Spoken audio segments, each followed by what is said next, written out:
So, I was out in my yard doing some gardening. It's actually pretty relaxing. And I saw this little girl walking down the street out of the corner of my eye. But something was wrong with her. She seemed frantic and lost. Her shirt was torn, and her arms were crossed tightly around her chest. I could just tell something was wrong with her. So when she walked by me, I called out to her. "Hey, where are you going in such a hurry?" I said, trying to sound friendly. "Sorry, mister. Please, just." She cut her sentence short and just went right on walking. I thought, nah, forget it. But after a few minutes later, I went inside to get my lunch, a sandwich from Publix, and I sat down on my porch and ate it. I saw something moving in the bushes across the street. Something big was in them. I knew who it was. It was the little girl from before, spying on me. I waved at the bush and held up my sandwich towards it, implying that I had foodstuffs and that I was friendly. I had no intentions of molesting her, raping her, or killing her, but I just had a feeling she was in some kind of troublesome life crisis.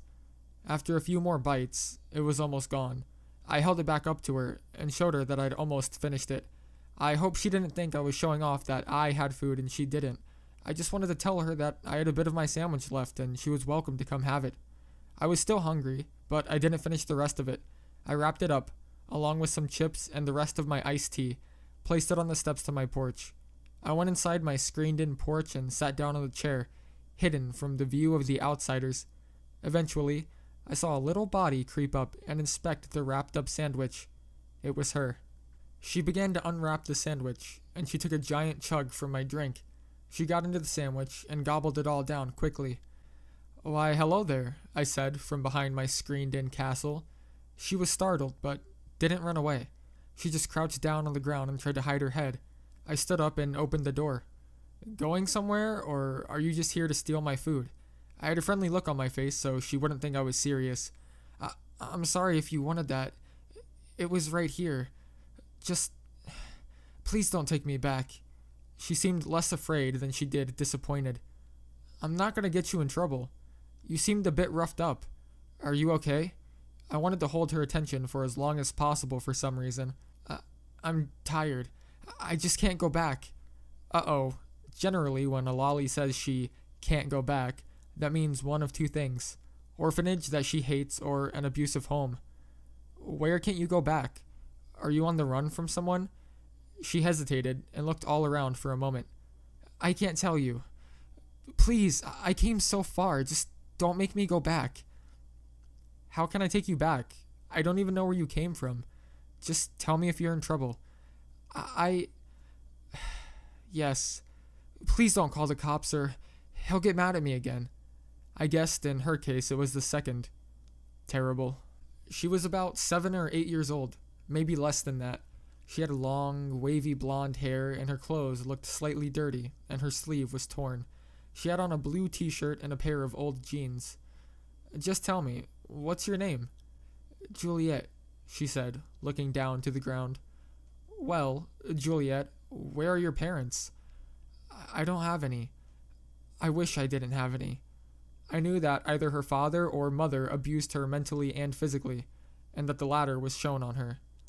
"What do you mean, you wish you didn't have any?" She didn't answer, but I saw she started crying a little. I was going to ask if she wanted a ride home, but I figured that was the last thing she wanted right now. "Are you still hungry, Juliette?" "Yes, a lot. Want to come inside and I'll fix you something nice?" I was afraid she would take this the wrong way. All I wanted was to cheer her up, get her into a good home. I'd call the police, or whoever cares, later, but for now, I'd get her something to eat and clean her up. "Well, okay," she said. "Alright, let's get inside." I checked to make sure no neighbors saw this. Some of them may also get the wrong idea. I led her into my kitchen and looked in the fridge. "Let's see, we don't have much, but I think I can find something for you. Until then, feel free to have a seat wherever you want. Use the bathroom, take a nap. Mi casa su casa." "What's that mean?" "Oh, it's Spanish for my house is your house." "Oh, okay. Thank you for letting me stay here. I'm so tired." "I'm happy to have you. I need some company around here anyways. By the way, my name is Brian." I reached out to shake her hand, but she didn't respond. I smiled anyway. So, as it stands now, I found stuff to make her a sandwich, but she fell asleep in my bed. She had managed to find it. She's been sleeping for over an hour and a half. I'm currently thinking whom I should call. I work as a secretary. Yes, a male secretary. At a local government building, and I know how these things work. I'll report her, she'll get taken from me, she'll get tangled up in red tape, and in the end, go back home where she'll get beaten by some asshole of a father. TLDR, I have a lolly housemate. Hey guys, she finally woke up. Well, I had to nudge her a little. I managed to get a few words from her before she felt hungry again, so I got the sandwich out of the fridge and she gobbled it down, along with a glass of milk and some chips. After I broke into my stash of candy, Junior Mints, the Starbursts and the old wrappers, and some mini Twix bars, and I let her eat as much as she wanted. She seemed content and began to lighten up. I found it to be a great time to ask her some questions. I started with the simple one, her family situation. At first, she was hesitant to say anything, but then she told me everything. She wasn't staying with her real parents, but she was living with her uncle and aunt. Apparently, her uncle was kind of ill-tempered and would strike her if she got out of line. In this bastard's mind, out of line was pretty much doing everything but sleeping. She didn't say anything about touching in a sexual sense of the word, and that was a relief. She then told me that her aunt was some kind of party maniac and was never home. When she was home, she would be mean to Juliette and smoke and drink around her. So the good thing was, Juliette wasn't staying with parents, so that makes adoption that much easier. I'm not wholly sure whether I can adopt her from her aunt and uncle, but if I can, I will. I asked if she went to school, and she said she did. Sometimes. Most of the time, her uncle wouldn't drive her, so she had to walk about 3 miles to get to school. She didn't like doing this, so she missed a lot of days. She said when she was in school, she did well, but her grades are slipping up because of all of the absences. This is all important to me because education comes first where I'm from. She then asked if she could live with me, and I said, let's hope. So, she asked about my life. I told her the usual. Living by myself, got dumped a few years ago. Pretty much living day to day at my own pace. She admired all the knickknacks I had at my house, and she had taken a keen liking to this Chinese statuette of a samurai that was in my room. My room was an Asian-themed room, and the rest was just assorted... Well, shut the hell up. She also took a liking to me, and that made me feel good. It was late in the night at this point, but we didn't care. She told me about her parents, and this saddened me. Turns out, her parents died in a shooting a few years after she was born. I found out officially she's 9, and she'd lived with her abusive aunt and uncle ever since. I said how horrible that is, to die in a shooting, and she said it was a crime thing, but it wasn't even aimed at them. Bummer. I asked her how long the abuse was going on at her new house, and she said it only started a few years ago, when her uncle got fired from his job. That's sick. Taking out your imperfections on an innocent child. She didn't really have much trouble opening up to me, and she actually seemed to enjoy talking about how much her life sucked. I guess she thought I would get her aunt and uncle in trouble or something, as I had hoped to. I asked her if she had ever told anyone, and surprisingly, she said yes. She told one of her friends a while ago that her uncle hits her, but it didn't get past any schoolyard gossip. Me and her got along really well, even if we have only gotten to talk about 30 minutes since we met. She just liked the idea of not going back to her old home.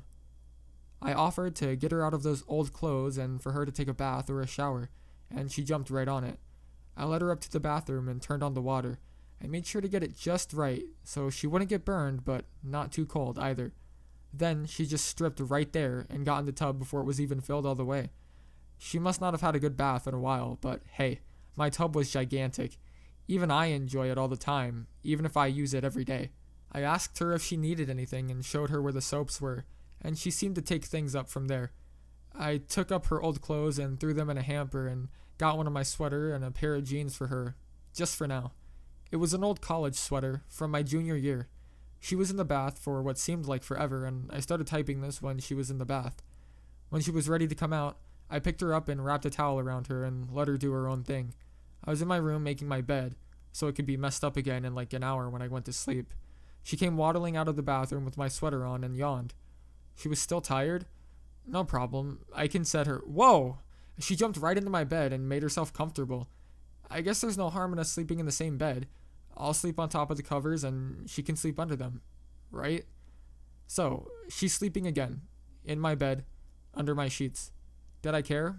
Of course not. When I got tired, I would decide if there was enough room for me up there or if I should just sleep on the couch.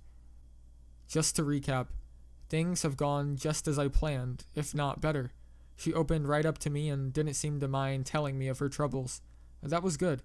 When it came time to report her old family to the police, we shouldn't have any problems. What do you guys think? Do I sound too much like a pedo? I don't try to. It's me again. Good news from the battlefront. I went to sleep right after my thread died last night. I woke up at about 9 o'clock and I made some breakfast for her, but she never got up. Lazy Julie is still in there sleeping. Around 10 is when she woke up. It's okay, she must need the sleep. She came walking down the stairs, a little confused, but I greeted her with a warm smile and a hello. She was still a little groggy, so she just nodded at me. I made her an egg and English muffin sandwich, having ate her bacon from before, and she just totally inhaled it. I let her go watch TV, and I pondered who I should call. I finally just called non-emergency 911. I mean, it wasn't an emergency, after all. The woman on the other end was moody, and all I wanted was to be friendly. I told them that a little girl was lost, and that I had reason to believe that she came from an abusive home.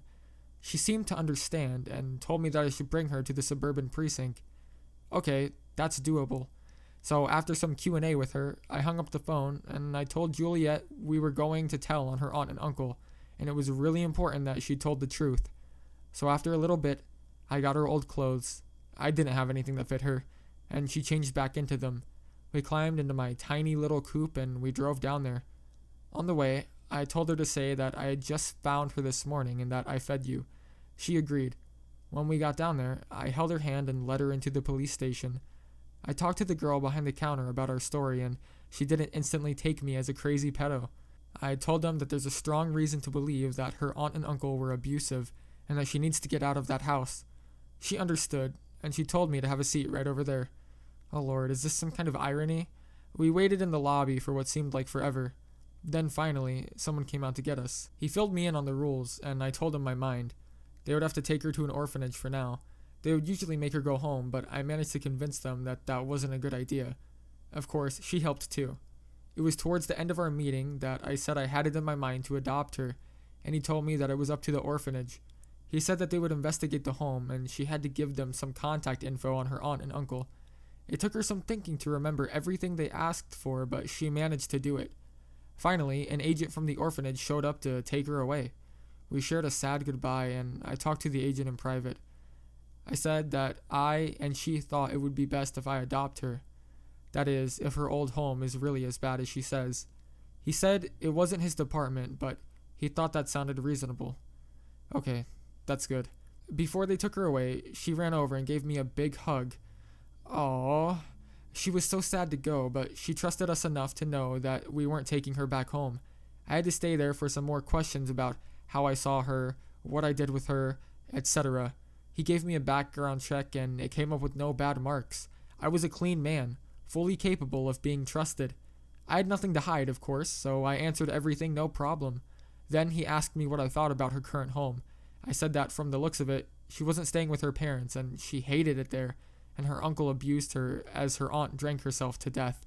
He was fine with everything. It was A-okay. I caught the agent as he was taking Juliette away, and he said if I wanted to contact the orphanage, I could at any time. He gave me the number and the street address. This guy seemed nice, and he knew I wanted Juliette, and he didn't doubt me for a second. So I got home at around 11:30, without a lolly in tow, and I began to type this up soon after. I know many of you will respond by saying, "This is a ripoff of Blind Mute Lolly," or "Pixar, it never happened," but I really don't care. I know that some of you care about this, so I'm updating you. I think I'll call the orphanage soon to ask if they got Juliette checked in yet. I've got a feeling I'll be visiting her every once in a while. Greetings, B. It's me again. Today, after I went home and started my last thread, I felt lonely again. I just liked having someone around the house that I could take care of, and she was now sitting in some orphanage, or foster home, or waiting room, waiting for the day we were reunited. So I figured I might as well call the number the guy gave me and see if she was processed yet. It turns out she was at an orphanage, and they had no idea how the situation with her aunt and uncle was going. I asked if I could come down and visit her, and they said that visiting hours were from 9 to 7, and that I was welcome to come down. I got some stuff to take with me, the last couple of mini Twix bars, as well as my pillow. I got in my car and drove down there. The place seemed like a total dump. It was one of those stereotypical 1940s, sinister-looking, brick-walled buildings. I went in, got searched, and they showed me where Julie's room was. There were 10 beds in every room, some of them unoccupied, for all of one gender in the same room. She saw me the instant I walked over and ran up to hug me. She asked me what took me so long, and I just laughed. I gave her the Twix bars, and she ate one of them and saved the other for later. The lady that showed me to her room was still there, just to monitor us. She said she was supposed to be on duty in that room, but she wasn't there when I came. We talked for a while, and I asked about her and her aunt and uncle some more. She seemed a bit less comfortable talking about it with all the other girls around, so I didn't harass her too much about it. I could visit her for as long as I wanted to, but I didn't plan on staying until 7. I asked her if she wanted to live with me, and I knew the answer before I even asked the question. She got really happy and started asking me, When? When will I live with you, Brian?" She was putting on a pretty large display here, but at least she was happy. I glanced over to the lady watching The Room, and she had a little smile on her face. I found it more weird than anything, because all I did was give this girl a sandwich and a bath, and a good night's sleep, and love. I knew that she would say, "Not my department," when I asked, but... "Excuse me, ma'am? I need to talk to someone about the adoption process." I got up and walked over to her, signaling for Julie to remain seated on the bed. "Can I adopt her? I mean, if her aunt and uncle get taken away for what they've done." "What did they do?" she asked. I forgot she didn't even know what the hell I was talking about. "Well, it's kind of a long story, but this girl has been living in an abusive home for over 3 years. I'm the one that turned her in, and the police say that they're investigating it and all, but I don't know." The lady gave me the standard, "not my area" speech, and then said, "If the police take away her closest known relatives, and from what you're giving me, I bet they will, then she will be put up for adoption. And from there, you just have to prove yourself a worthy host. I can see she already likes you." She was on the bed, playing around with a doll. "I understand, but I'm just worried that she'll have to go back to her aunt and uncle. We don't want that if they're anything like what she said they are." I told her, "I wouldn't worry about that. They pay the police to do their job. You can trust them to do it." And that's exactly what worried me. "Alright then, I was just asking. If you want some good info, you should speak to the police and ask them how far in the case they've come. Who knows? Maybe they've caught the two already." I nodded and said goodbye to her and walked back over to Julie. We visited for a while longer. We talked about things like our favorite music, TV shows, etc. She says that she and her parents liked classical music and that it relaxed her. That's great. I'm into the pops myself. She says that she never gets to watch TV at her house, but she does have a CD player with some classical music on it. I almost teared up for whatever reason when she said sometimes she puts her headphones on to drown out her uncle's yelling and curls up into a pillow at night to fall asleep. I asked her what she thought about living at that place, and she said, "It stinks." I laughed and said, "Places like this usually do. Have you talked to any of the other girls yet?" "No, I just got here. Nobody wants to talk to me either." "That's a shame. I'm sure they'd like you if they had the chance to." She just smiled at me.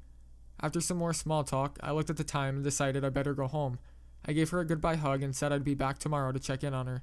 The lady showed me back to the lobby, and I told her to watch over Juliette, just to show her that I was onto her, as in she wasn't watching The Room, but me. Then I came home at around 7 and started typing this. So again, to recap, I visited her, we had fun, and no pictures, yet. Hey, it's me again. Well, I'm kinda pissed.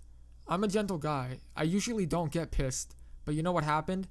They sent her back to her aunt and uncle. I knew it would end like this, but it shocked me nonetheless. It started today when I was on my lunch break.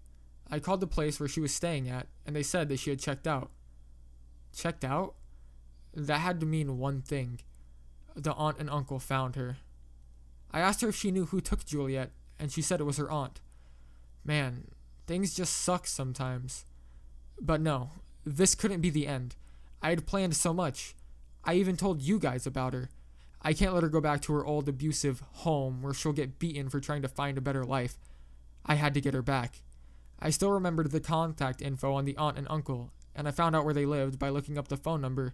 It was listed, which surprised me, and I had all I needed to go down there myself and get her back. But you know what? I still had work till 5 o'clock.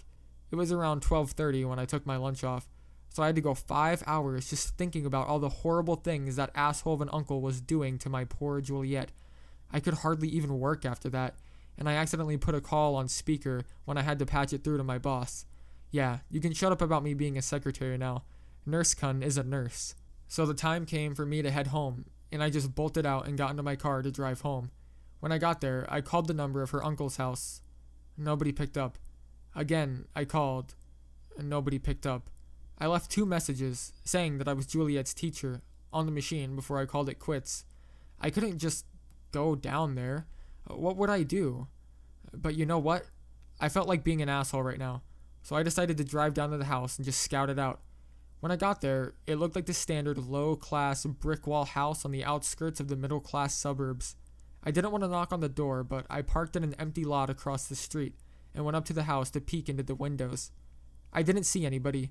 The lights were out. The place looked like the standard, terrible parents, trashy dump kind of place, but I didn't see anyone. I left a note on the door with my number on it. I hoped that Julie saw it before anyone else did. It said Brian. So, after that, I just came home and started thinking whether or not I should call the police. I had no reason to. I saw no abuse take place. In fact, I didn't even see anyone. Maybe it was the wrong place. Maybe they saw me drive up and hid in another room, thinking I was a child welfare agent. I wished it to be the last one, because if that was true, they had to have been hiding something from me for some reason, and that reason shot a big flare in the sky that said abuse. I don't know. Maybe I am just unconsciously a pedophilic gardener and I'm just obsessed with the girl that let loose of my fantasies. Nah, I doubt it. So for those of you who care, that's what happened today. Hey B, it's me. An important thing happened today. I got off work at 5 like I usually do, and instead of jumping on B or tending to my garden, I drove to Juliette's house. Again, I parked in an empty lot across the street behind some bushes. I was still wearing my jacket and tie from work. I snuck up to the house to peek into the windows. There was someone in the house this time. Juliette. My heart rose to new heights when I saw her. She was curled up on a couch, with a pillow, listening to a CD player. I didn't see anyone else in the house, so I knocked on the door. She jumped when she heard it, but didn't get up. Instead, she peeked out the window, first in the wrong direction, then right at me. Her face lit up and she tore off the headphones and ran to open the door. Hey, there you are. How are things going? I asked as she gave me a hug.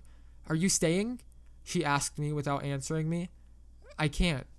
Is anyone home? I asked, looking around. They're out shopping, I think. They've been gone for a long time.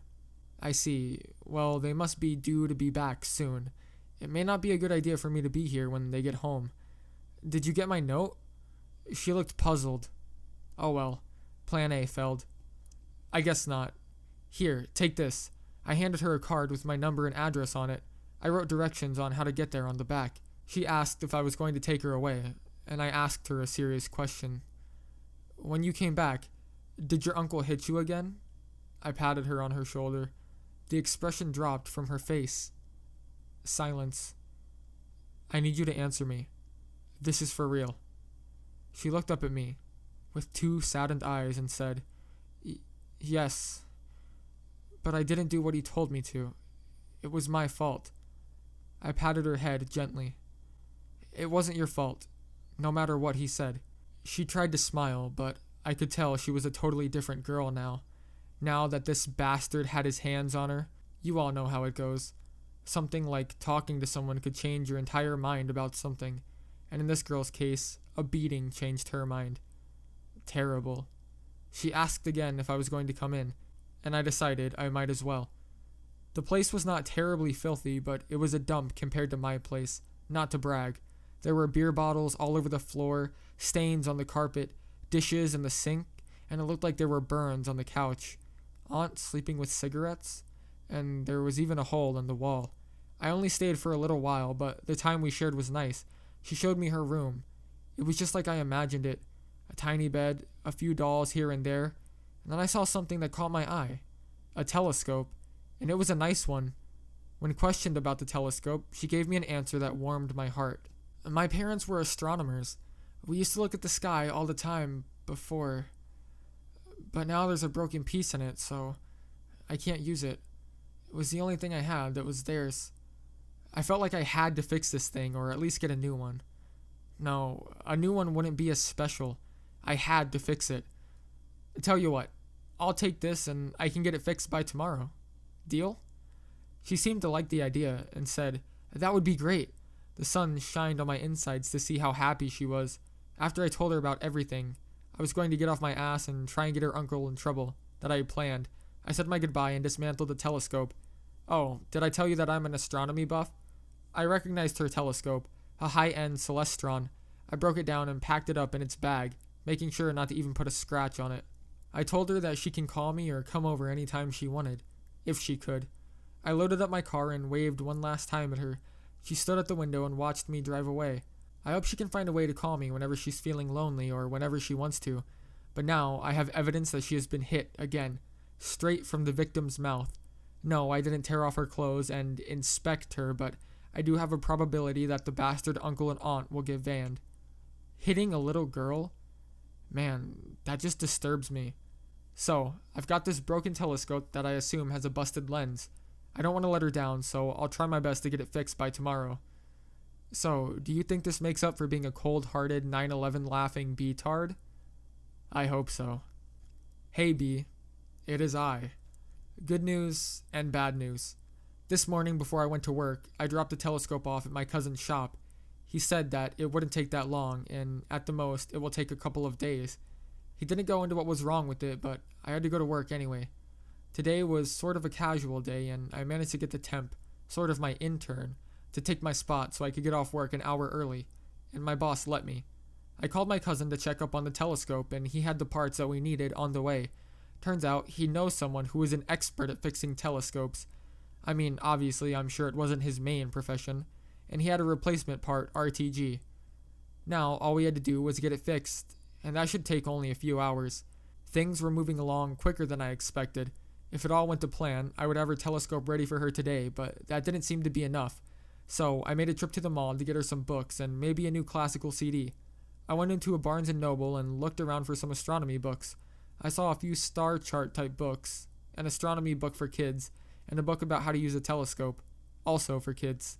I got all three, then made my way to the music shop.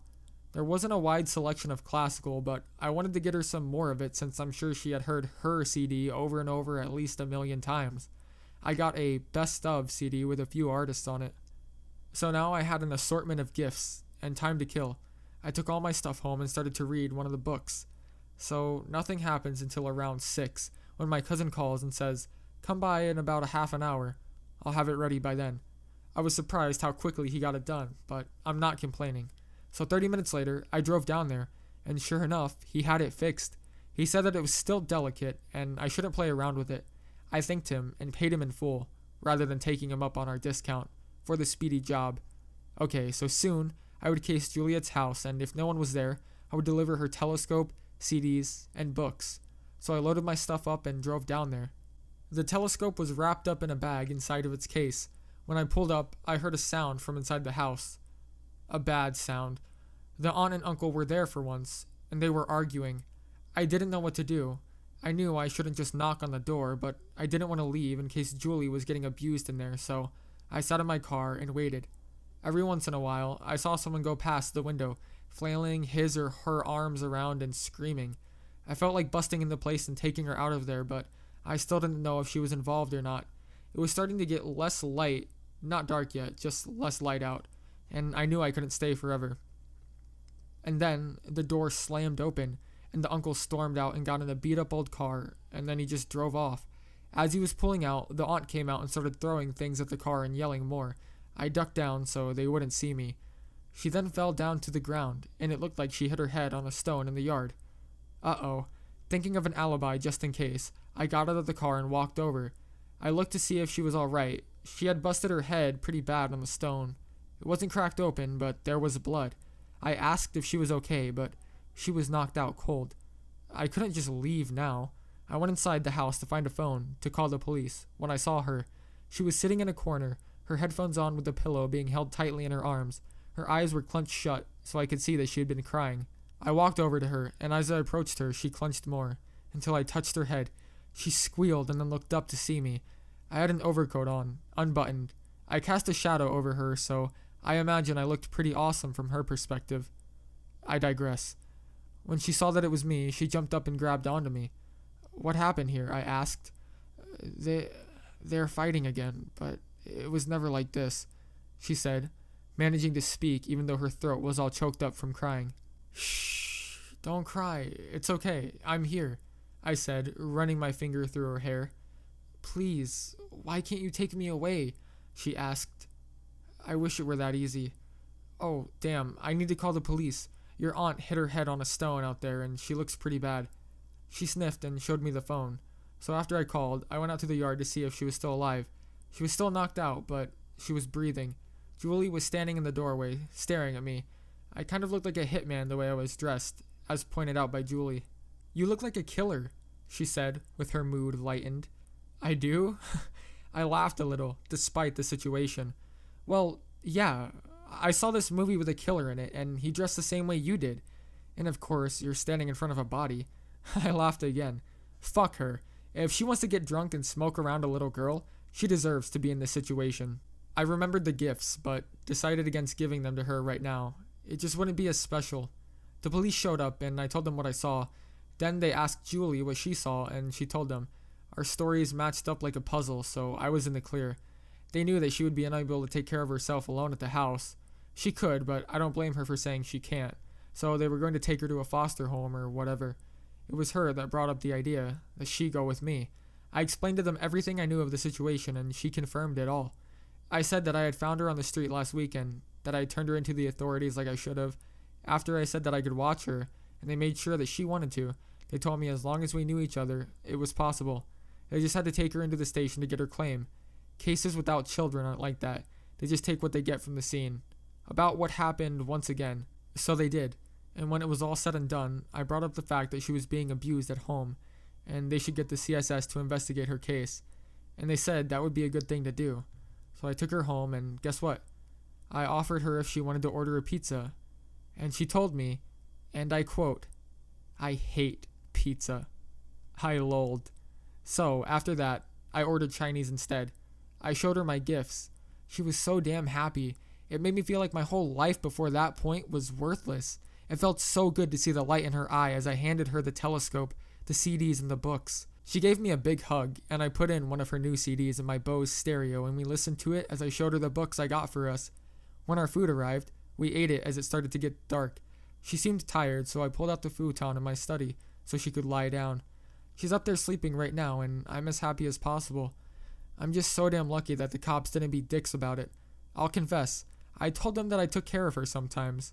Which is not a total lie if you think about it, to get them to let me take her. But in the end, we're all happy. They would contact me later to tell me of how everything is going. So, to recap, got Lolly's telescope fixed, saved Lolly from an argument, took Lolly home, gave Lolly gifts, Lolly hate pizza, and I'm living the high life. Hey B, it's me again. This morning I woke up with someone in my bed. She had crawled into bed with me sometime last night. I didn't really mind, but she startled me when I woke up. I patted her head to see if she was going to wake up soon, and she just stayed right on sleeping. I felt weird that day. I felt like I didn't want to go to work. I hadn't missed a single day so far all year, and I had some vacation time anyway. So I called my boss and said I was sick. I felt weird that day. I felt like I didn't want to go to work. I hadn't missed a single day so far all year, and I had some vacation time anyway, so I called my boss and said I was sick. He understood and hoped that I got better. Okay, great. I've got the whole day to spend with her, or at least until they collect her. We spent the day reading out astronomy books, listening to the CD I got her, and talking. We had a heart-to-heart about the situation, and she broke down with emotions. It's weird, but I felt like Leon.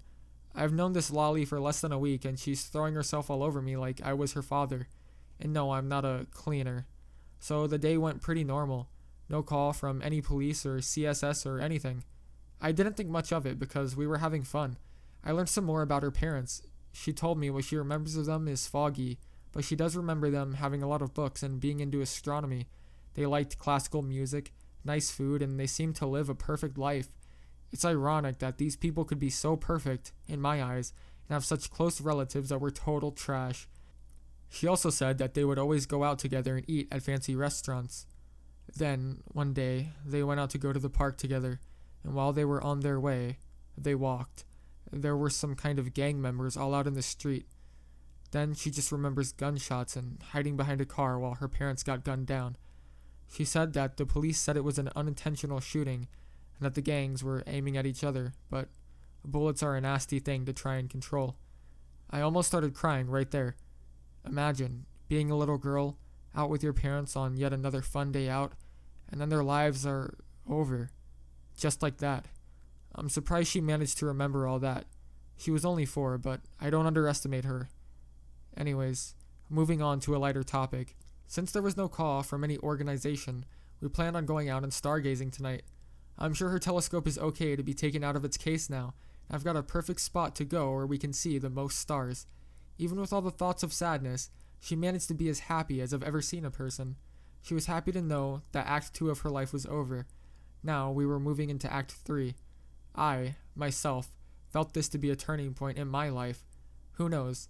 Maybe I'm just overreacting to this, but at least I know she'll never have to go back to her aunt and uncle after what happened, and I'm willing to fight tooth and nail to get her into a better home. And she seems to like my home a lot, so here is where she is destined to be. So, B, tonight at around 12, I'm taking her stargazing. I know it seems late, but from what I've seen, she won't even mind staying up until 3 if she wanted to. If anything eventful happens, I'll update you when we return, but I probably won't. See you later, B. Hello, B. It's nice to see you again. I'm sure I don't have to talk about the whole Saturday nap. You all know. It's been since Friday that I gave you an update because of it, and since then some big things have been happening. Pretty much, I had her all weekend. Then, when Monday came around, I didn't know if I should stay with her or go to work. I ended up letting her stay home alone, and it worked out well. She didn't burn the place down or anything. So, Tuesday, I got a call from the police. I'll tell you about all that later. But for now, Saturday. Saturday is the day we went out stargazing at night, and I can tell you, it was magic. I wanted to go Friday night, but I had some at-home work to do to make up for me staying home Friday, so we went out at around 11 o'clock Saturday night and set up the spot on Grandview Park. We could see the lights on the city shining right across the river, and the sounds of the pine trees rustling and the smell of the wind filled the air. We got unpacked and set up the telescope. I had a boombox, and I played the CD I bought her quietly as we looked around. The sky wasn't perfect for stargazing, but you could see quite a bit. But I didn't really care about the stars. I just cared about looking back down at her beaming smile. She was so damn happy. I don't think anything could ruin it. We found Polaris, a few constellations, and just looked all around. I was having a lot of fun too, but this was her night. A chance to feel like her life meant something and to show her that there was still good in the world. She started feeling hungry, so we unpacked our, you guessed it, sandwiches from the deli. She ate hers quickly, and I just enjoyed mine. We started talking some more about her life at school. She says that when she goes to school, she isn't very popular. She doesn't have many friends, and they all think she's crazy. She does well from what I've heard, but she never goes because her damn uncle would never take her in, and there is a long walk to there and back. Poor girl. So we started talking for most of the time, while just looking up at the sky. It was really nice, and there was a feeling that I don't think I've ever felt before, but I won't get all wishy-washy on you. I know how you guys are. So, anyway, we went home late at around 1:30 or so, and I crashed in my bed, as did she on her futon. But the next morning, I woke up with a little body in my bed. I didn't mind. For the rest of the weekend, we mostly just sat around and listened to music and read. I showed her some of my favorite bands, including The Coral, New Pornographers, and REM. She seemed to like most of it, but it was hard explaining the name of the New Pornographers to her. She especially liked Sing Me Spanish Techno by TNP. That was funny. I've always loved that song too. Then Monday came. I left her with my house at her disposal, and it's needless to say that she, as well as Sing Me Spanish Techno, was on my mind all day. I came home to find her at my computer. Gee, let's hope she didn't find my porn stash, huh? I asked her if she ever used a computer before, and she told me what I assumed. No, she's never even seen one except at school, so I kind of showed her around and things. She took an interest in it, and that made me happy. So now she'll either grow up to be an astronomer or a computer using something. Computer skills are becoming a necessity after all. That night, I took her out to an Italian restaurant. I kind of wanted to teach her some table manners and the like, but we mostly just talked about other things. When we got home, I introduced her to the crazy, laugh-thirsty tickle monster. I know, it's corny and may even sound perverted, but come on, she's a kid. Kids like tickles, right? Oh well, she liked it at least. She got her bath as I lie down in my bed with my book. She came in just before I was going to sleep. I asked her what she needed, and she wanted to lie down with me. Well, you might as well. You seem to end up here in the morning anyways. I showed her the book I was reading, and eventually she fell asleep, as did I. So, Monday morning, I got some news. It turns out that the drunk bastard uncle was found crashed into a fucking tree in the cemetery. He didn't die, unfortunately, but he had to get treated for trauma or whiplash or whatever doctors invent to get your money. The aunt was okay, but needed stitches and some things, but she would also survive. The officer told me about the rules and said that they have evidence that the house is not a good place to raise a child, and that she would be sent to next of kin or a foster home. I mentioned that if she was sent someplace, if I could adopt her. He said, like always, that it wasn't his business. I asked what she was going to do now, and he said that for the time being, I'm the safest and most efficient place for her to be. He said, make sure she goes to school and brushes her teeth and you should be fine. That's right, school. Well, she was fully capable of going to school now. It's just that I'm not sure if it would be better to start her off after Christmas or right now or what. I talked to her about it and she didn't really mind going. It's just that she hadn't been in so long. So that's still undecided. We spent the day walking and jogging around the neighborhood. I also bought her some new clothes. So that's what's going on with me, B. Hey, B. They still haven't taken her, and today something special happened. When I went out to the shopping stores to buy her some new clothes, she said, I love you, Bri. I looked at her and said, I love you too, Julie.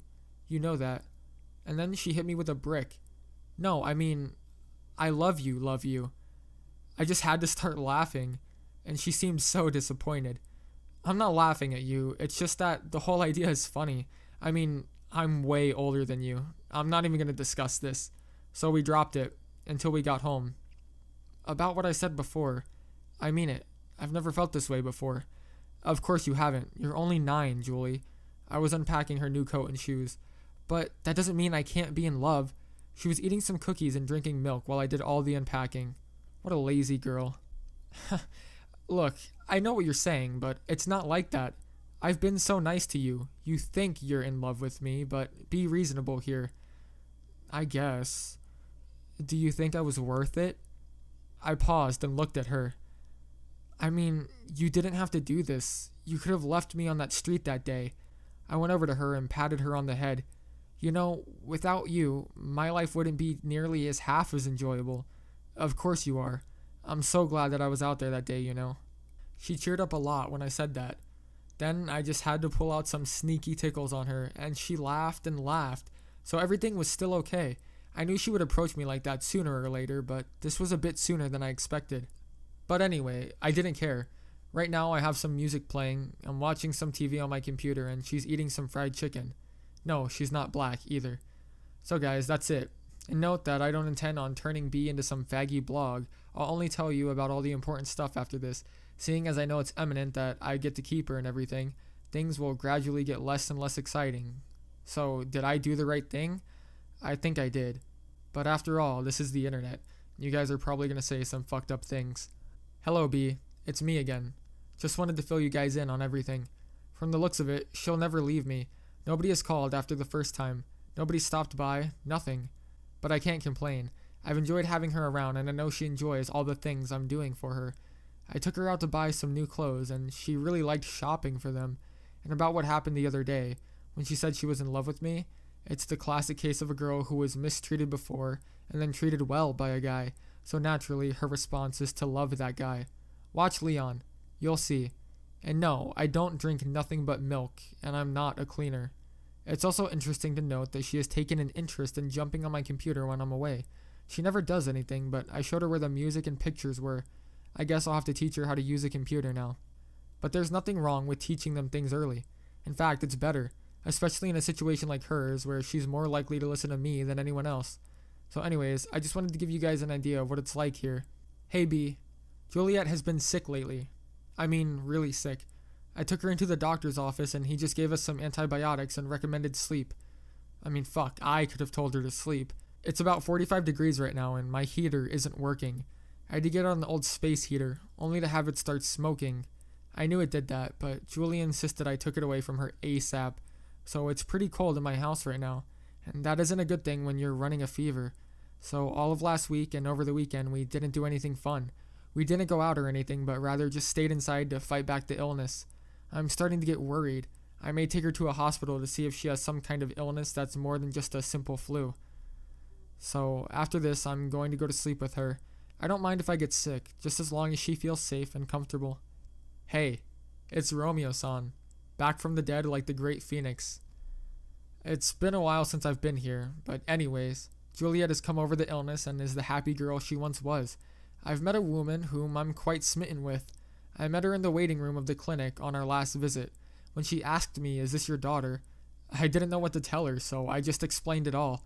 She thought it was sweet what I was doing, and we started talking. Since then, we've gone out to eat, and I had her over my place. No sex yet, fellas, but I've got a feeling that I'm in love, so that's pretty good. Since if we get together, there's a better chance that I'm keeping Juliette forever. So anyway, B, if anyone cares, I'm still alive. And if you don't care, you can go back to your fake CP threads and your furry bullshit soon. I doubt this thread will go long unsaged. I've received lots of IMs and emails saying that I shouldn't quit writing updates, most of which were quite convincing. So I've decided to come back, at least to WikiChan for now. The maybe 4 people on B who like me live in different time zones, and my threads are usually missed by the people who care. So anyways, I have a couple of big events to update about. Christmas and New Year's. First of all, Christmas. 2 days before Christmas, me and Julie went out to get a tree. Since I waited so long to even think about getting a tree, there were barely any places in town where I could go to find one. Me and her decided to call it quits and return home, but then, on the way, she yelled, "Look, there's a bunch of trees," pointing at a roadside stand that had a couple of trees left. We pulled up and I started chatting with the owner of the place while Julie looked for a nice tree. The guy was the biggest Christian I've ever met. Every 2 words were either "the good Lord" or "Jesus," and long strings of words such as "the good Lord helped us get these glorious trees," and such. Juliette was taking her sweet time picking out a tree she liked, and I just wanted to get out of there as this guy was prying into my personal life. "So, what church do you attend, sir?" he asked. Whoa, look at that spider," I responded, pointing to a Chevy SS. "That car sure does look nice. That guy must take real good care of it," I said, keeping the subject off religion as much as I could.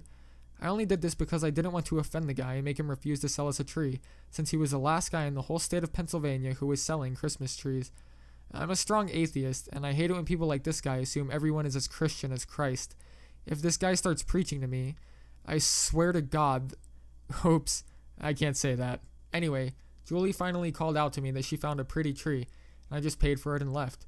While I loaded it up on top of my car, I tossed the rope over the top of it to Julie to feed back to me. It hit her right in the face. Uh-oh. And as me and this little girl struggled to tie a tree onto a tiny car in the freezing wind, this asshole sat in his little tent with a cup of coffee and a space heater. So we finally managed to tie it on. And as we got in the car to leave, the guy came over and said, "The Lord bless you too on this wonderful Christmas holiday. I'll keep you in my prayers," with a goody-goody face. So, after that, everything went pretty well. Christmas finally came around and my brother came in from Boston. He didn't know about Juliette until this point, when he showed up at my doorstep with a bottle of champagne and a gift box. So who's this little lady?" he asked in a tone that made me laugh. "Her name's Juliette. I kidnapped her," I said, taking the bottle of champagne and walking back into the house. He just stood there with a look of, "Okay, what the fuck?" on his face. The two met, and he was still a bit freaked out over the fact that I had a daughter around, but enough of this. It was time to open the gifts. Juliette made me a clay model of my house with 2 vaguely human-shaped blobs out front, one taller than the other. She was proud of it. In return, I got her a new dress, ultra kawaii desune, a new coat, a long green duster type thing, and a few new books. She was overjoyed. My brother Pete got me the gold box that included the orange box, a new hard drive, and a packet of mints. "Thank you, Peter." He also brought a card from my sister Clarice. Overall, it was a normal, nothing special Christmas. Juliette helped me make dinner, but I burnt the rolls. Now, more currently, something weird did happen 2 days after Christmas.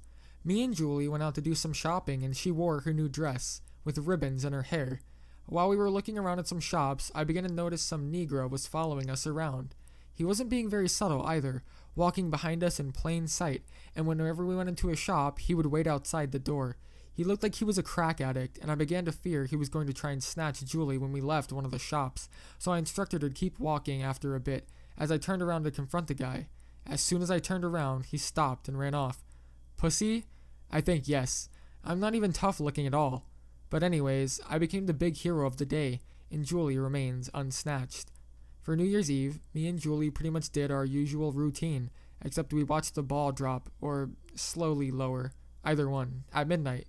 Shortly before, I explained the whole kissing at midnight deal to her. She jokingly referred to it as the pervert tradition. To that I said, like it's worse than mistletoe? And if you're all wondering, yes, she did kiss me at midnight. Then, after that, we went back to watching Neon Genesis Evangelion. Speaking of that, she's actually quite a little fan of that show. I can't say I'm not either. I think I'm going to bring her up as a living version of Kanata. Anyway, anime aside, things are going pretty well. I've made it a point to get in contact with some kind of authority sometime next week. Let's hope it all goes well. But since this all began, it's just been a free ride of fun and unofficiality, but my chances are pretty good. I've got a good job, a clean criminal record, a nice house in a good neighborhood, a bit of money, and all of her family ties have been severed. I'm the only one she wants to be with. Hello everyone, Romeo-san here. Well, I finally got off my lazy ass and called CPS. I can't really say anything happened that I didn't expect, but it still does hurt a little. It all started when several of the people who IM me frequently said that I need to get in gear and make a call. I decided, well, they're right, so I'm going to do it in this week. I told Juliette what was going on and she seemed shocked that I would ever take the risk of losing her again. I told her that this had to happen and we've had a free ride for long enough.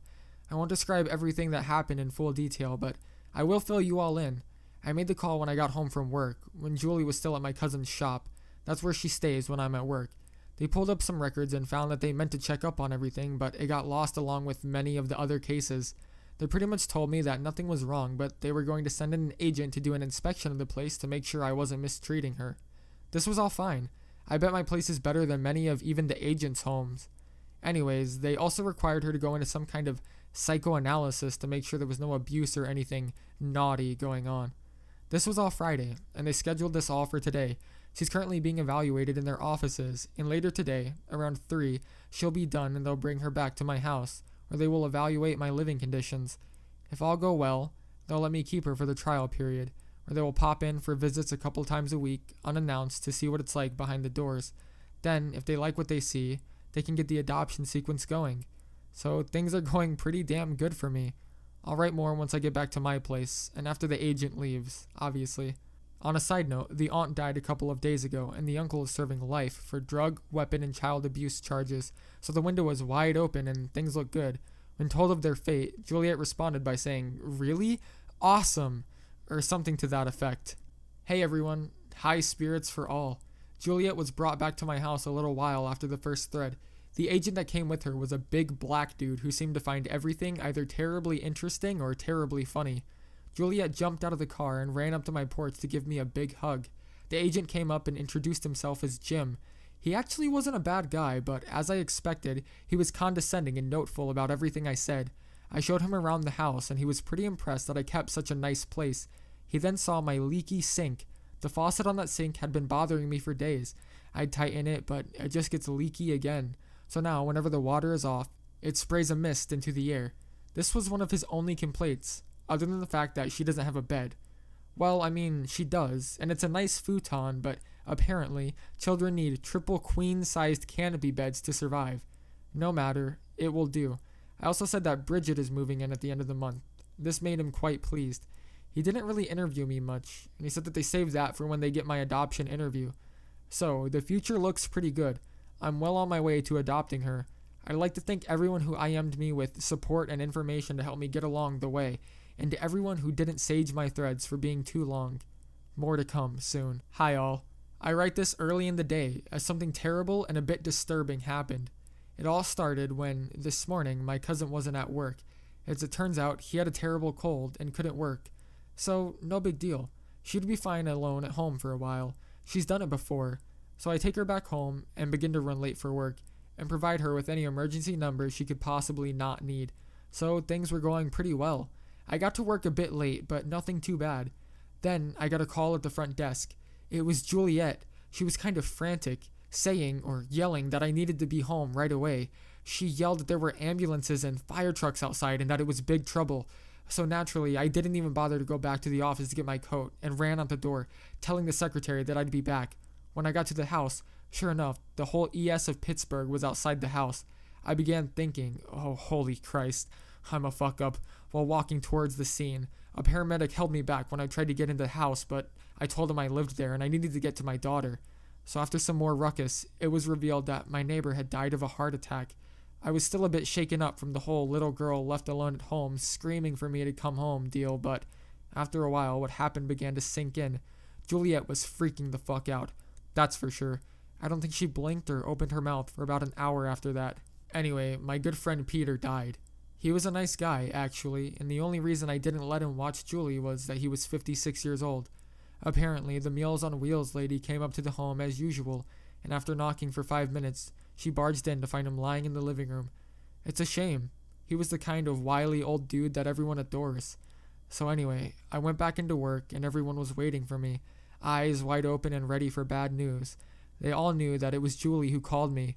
They were all worried that something bad had happened since because of my whole situation, I'm the big popular guy on my floor. I guess she called the company's front desk for some reason, and the secretary said that she yelled, "Where's Brian? This is an emergency. I need to talk to Bri right now." I told everyone that it was just a misunderstanding, but I still needed to leave work for the day. I actually didn't need to, but I like the feeling of being home during the day, so here I am. I'm reading her Les Mis, full and unabridged, and she's getting pretty into it. I skip most of it to get to the good part. Cosette. When I think about it, Julie is Cosette, and I am Jean, although I'm not 55 years old, and I've never been to prison. Her Spanish lessons are coming along well, by the way.